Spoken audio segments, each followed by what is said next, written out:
여러분 안녕하십니까? 저는 전남대에서 사회복지학을 강의하고 있는 황정하입니다.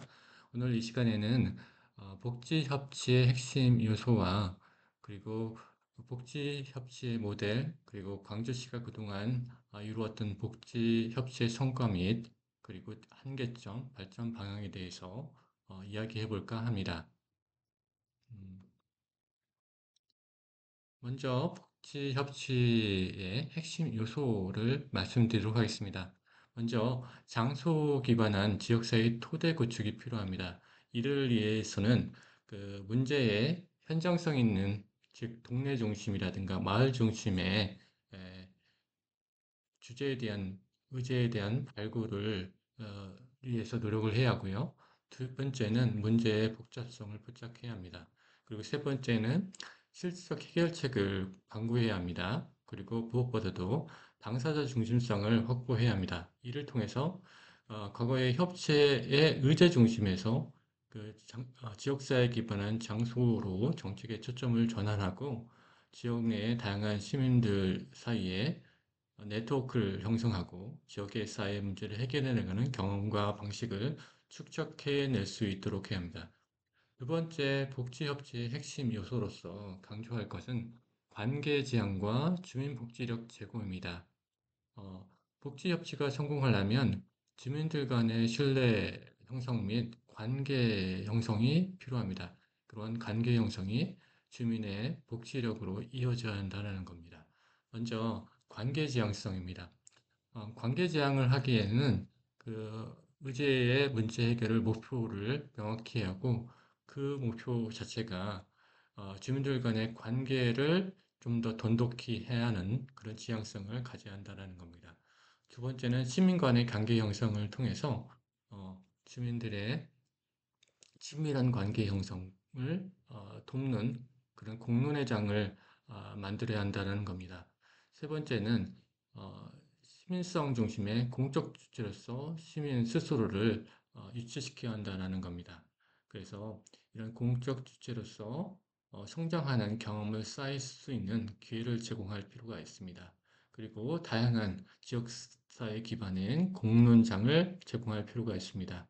그래서 시민들 간의 다양한 의견을 표출하고 그리고 토론을 통해서 충분한 수기를 하는 과정에서 서로 간의 이해의 폭을 넓히고 그리고 공적 주체로서 성장할 수 있는 기회를 제공해야 합니다.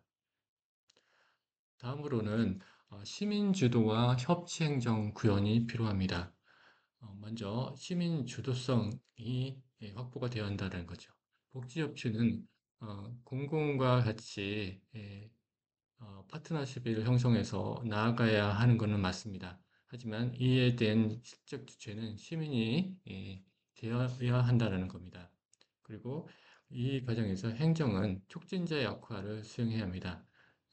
주도는 시민이 하지만 이거를 실질적으로 사업으로 이어지기 위해서는 행정의 촉진자 역할이 필요하다는 겁니다. 그리고 협치를 작동하기 위해서는 이 거버넌스 체계가 잘 구축되어져야 한다는 겁니다. 그래서 민관이 수평적 협력의 파트너로서 서로가 인정하고 행정은 시민과 잘 협력할 수 있는 그런 준비가 갖춰져야 한다는 겁니다. 그리고 행정의 역할은 여기에 덧붙여서 선제적, 적극적인 역할을 수행해야 한다는 겁니다. 그래서 행정은 협력할 시민을 성장할 수 돕는 것뿐만 아니라 선제적으로 협치지향적인 행정혁신을 추진해야 한다라는 겁니다. 그래서 복지협치의 핵심 전략과 기본 방향은 다음의 표와 같이 설명해 볼 수가 있습니다. 그래서 시민의 참여로서 광주복지협치를 실현할 수 있는데요. 그리고 광주협치 모델을 구축하기 위해서는 지속 가능하고 그리고 문제 해결력을 담보해야 하고 그리고 공공과 민간의 파트너십 형성을 통해서 민관 협력 제고를 위해서 노력해야만 한다라는 겁니다. 그 방향성은 장소에 기반하고 그리고 시민들 간의 관계 형성을 촉진하고 그리고 무엇보다도 시민이 주도하고 행정이 보조적 역할로서 지원하는 그런 체계로 이어져야 한다는 겁니다. 그리고 이상의 복지 협치를 성공적으로 수행하기 위해서 필요한 핵심 요소를 설명했습니다. 그러면 광주복지가 성공하기 위한 즉 광주협치의 기본 계획의 비전과 목표를 수행하기 위한 추진 전략을 살펴보도록 하겠습니다. 먼저 첫 번째, 복지협치의 기반 강화가 필요합니다.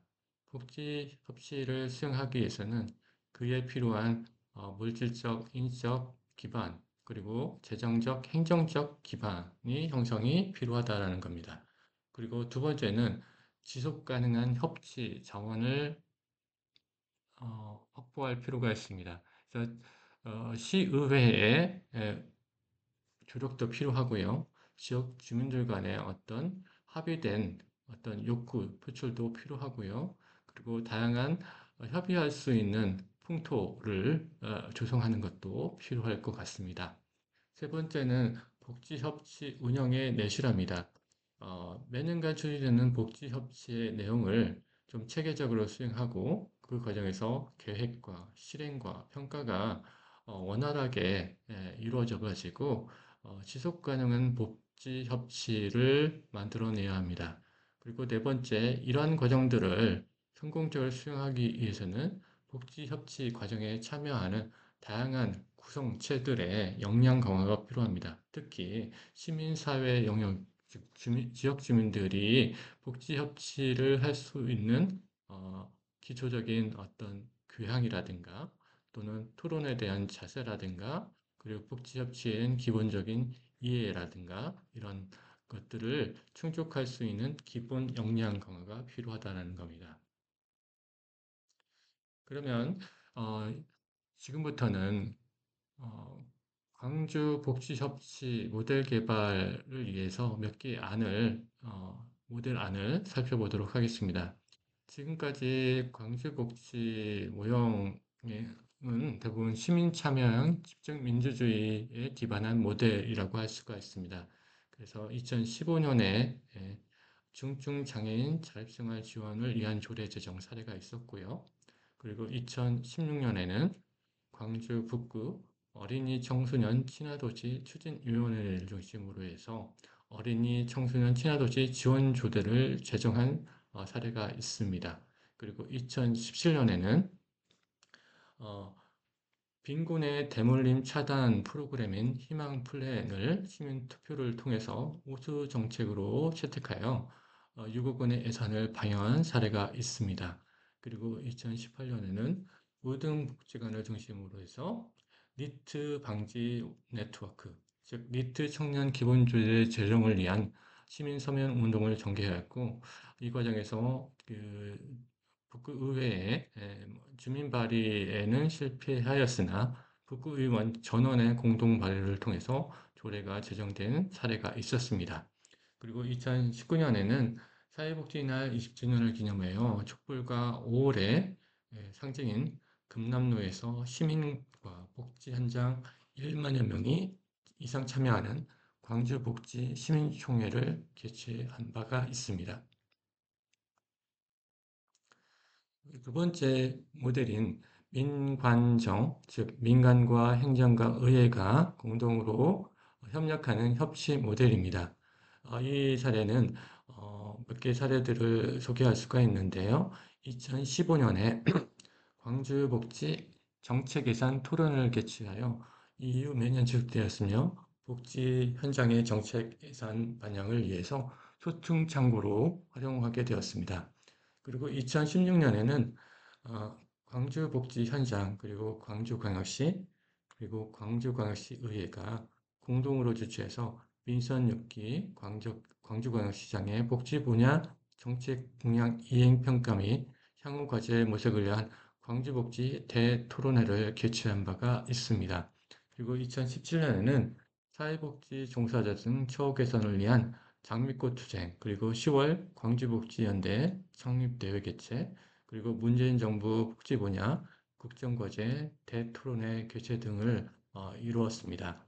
그리고 2018년 3월에는 그동안의 활동을 바탕으로 광주복지연대 조례연구위원회와 광주광역시의회 환경복지위원회가 협력해서 광주광역시 복지협치 활성화 기본조례를 전국 최초로 제정하는 성과를 거뒀습니다. 그리고 세 번째, 광주당 복지 모델로서 해외에 저명한 협치의 연구자인 이멀슨의 협치 모형을 우리가 탐색해서 적용해 볼 수 있을 것 같습니다. 그래서 에머슨 같은 경우는 아래 그림에서 보는 것 같이 협치의 그 과정을 크게 체계와 맥락적인 요소, 그리고 원칙적인 참여, 그리고 공유된 동기, 그리고 공동 행동 능력 등으로 구분해 가지고 협치의 구체적인 실행 방안과 그리고 성과를 평가하는 그렇게 지속 가능한 복지 협치 모델을 제안한 바가 있습니다.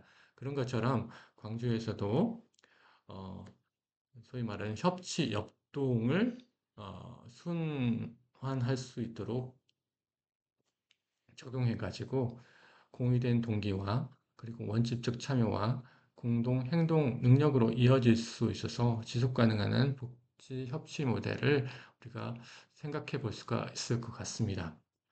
여기에 이제 협치의 요소로서 체계와 맥락적 요소가 있는데요. 이 맥락적 요소는 우리 지역이 가지고 있는 사회 경제적 조건, 그리고 제도적 어떤 걸림돌 요인인 무엇인가, 그리고 이렇게 네트워크를 할 수 있는 데에서 저해하는 요소인가 이런 걸 따져볼 수가 있고요. 그리고 시민 중심의 또는 주민 중심의 원칙적 참여가 필요한데요. 이 과정에서 의제에 대한 문제 확인, 그리고 의제 도출을 위한 충분한 수기 과정, 그리고 공동 의사결정을 위한 공식적 협의 기구 활동들이 필요합니다. 그리고 공유된 동기가 필요한데요. 이게 합의가 있으면 이거를 추진할 수 있는 각 구성원들의 동기부여가 필요합니다. 그래서 상호 간 신뢰 형성이라든가, 그리고 이해 당사자 간의 상호 이해 제고 등이 있습니다.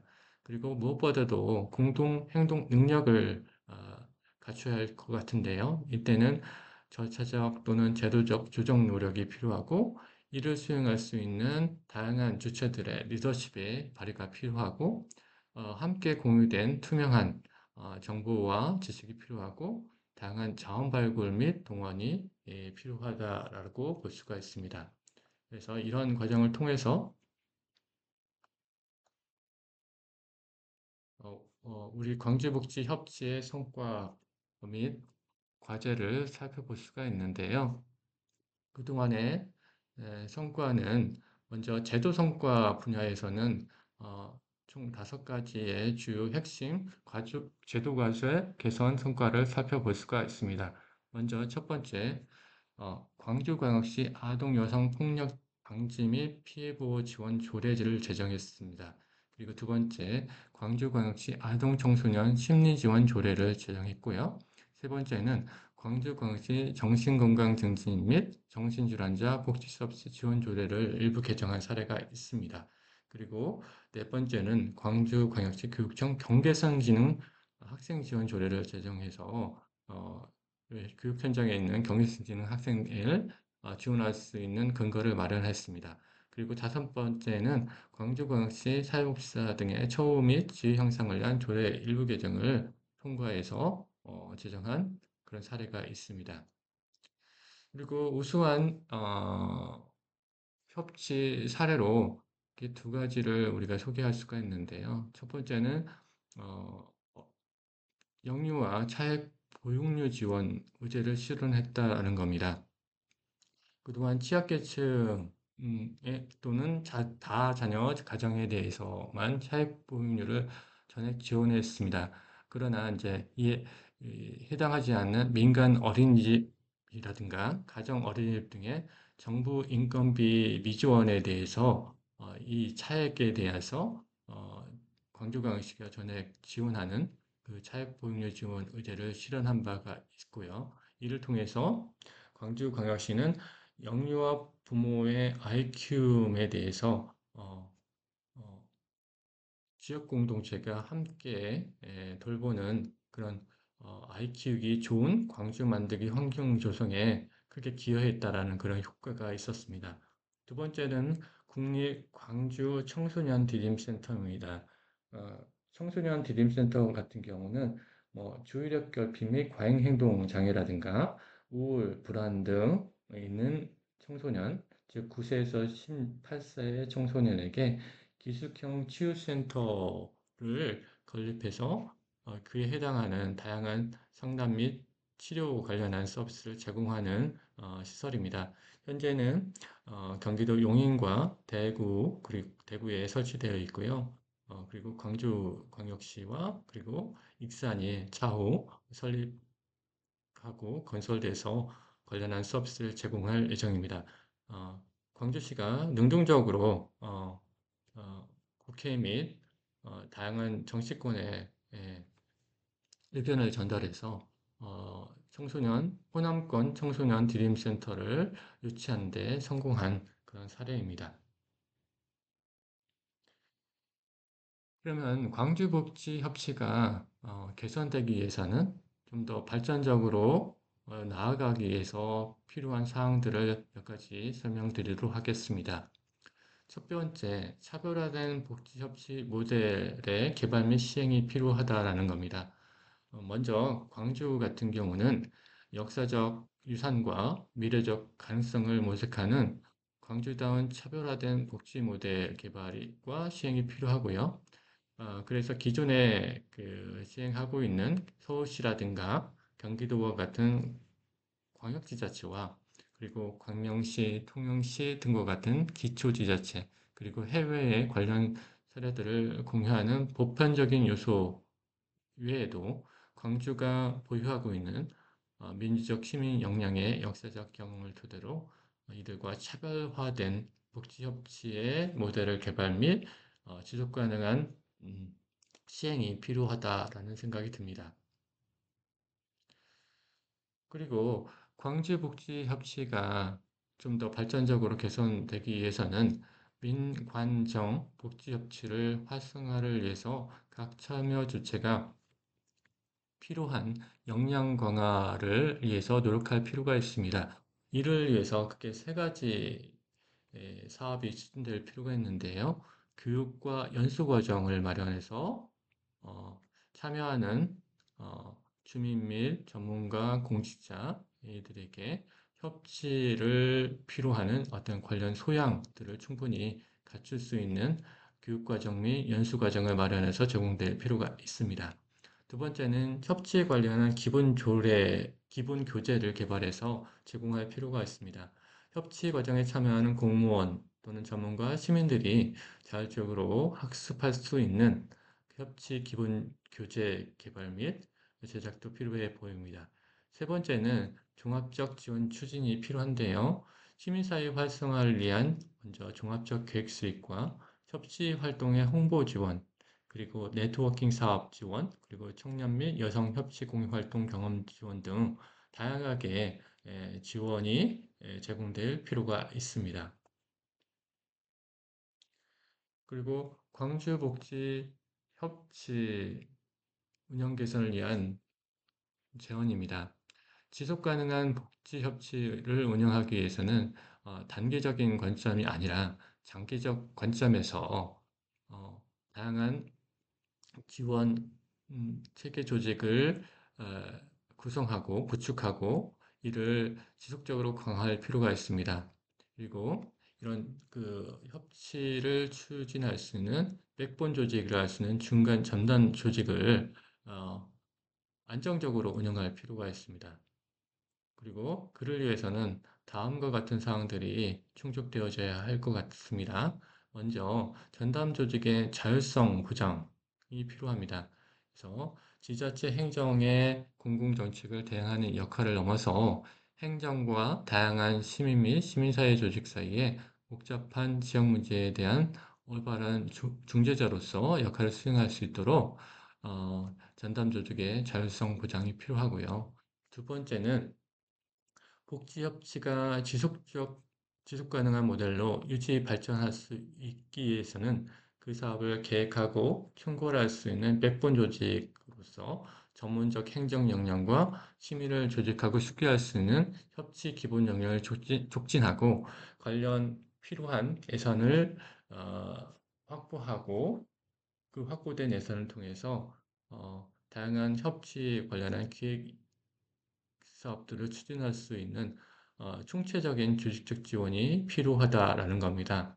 그리고 세 번째는 복지 협치가 가능하기 위해서는 충분한 예산의 확보와 그리고 협치를 추진할 수 있는 전문 전담 인력의 확보와 운영이 필요합니다. 그래서 예산 배정과 전담 인력 확보 등이 필요하다라는 겁니다.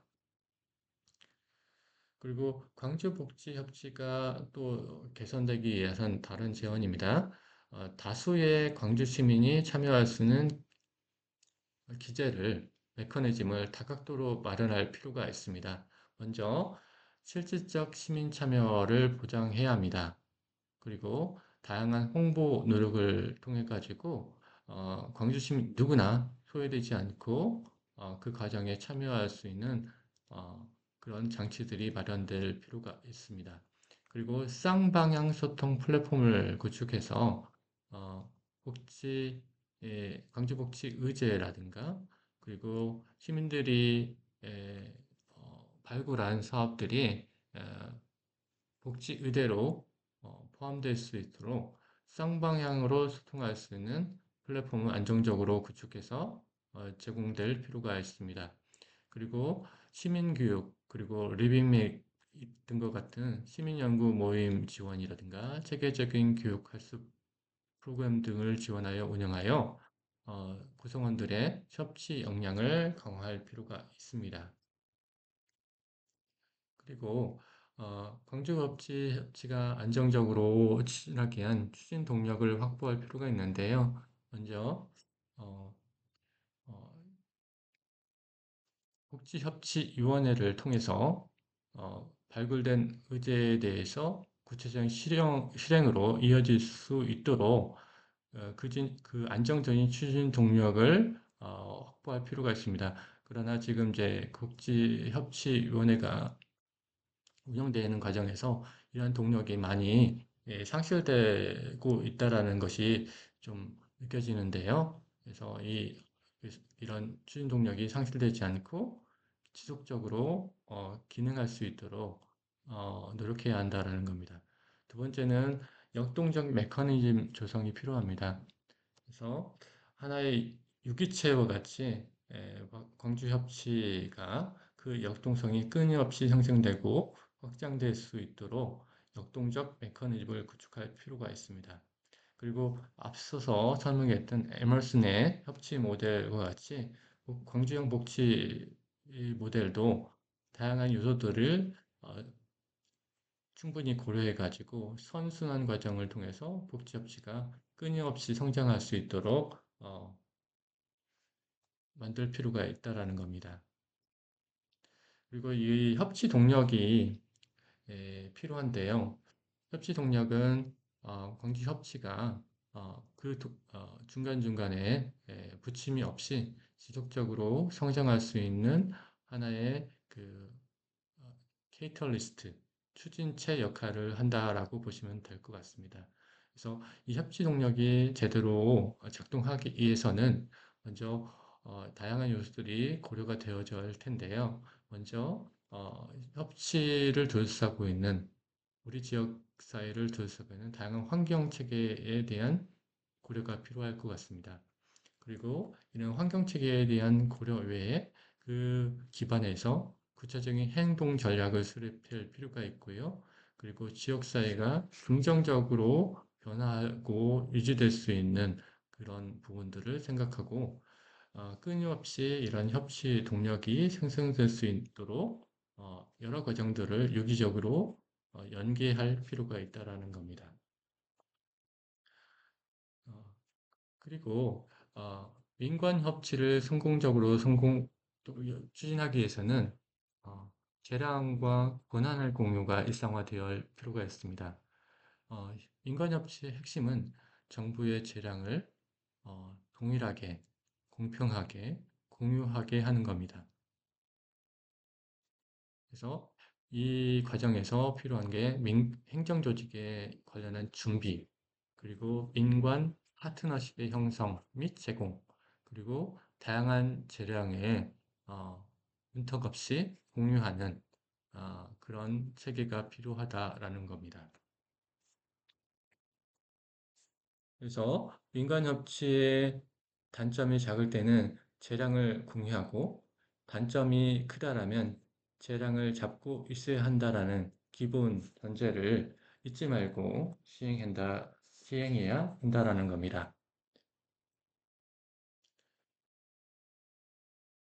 마지막으로 그 광주복지협치가 성공적으로 추진되기 위해서는 다음과 같은 결론적인 부분들이 고려해야 한다는 겁니다.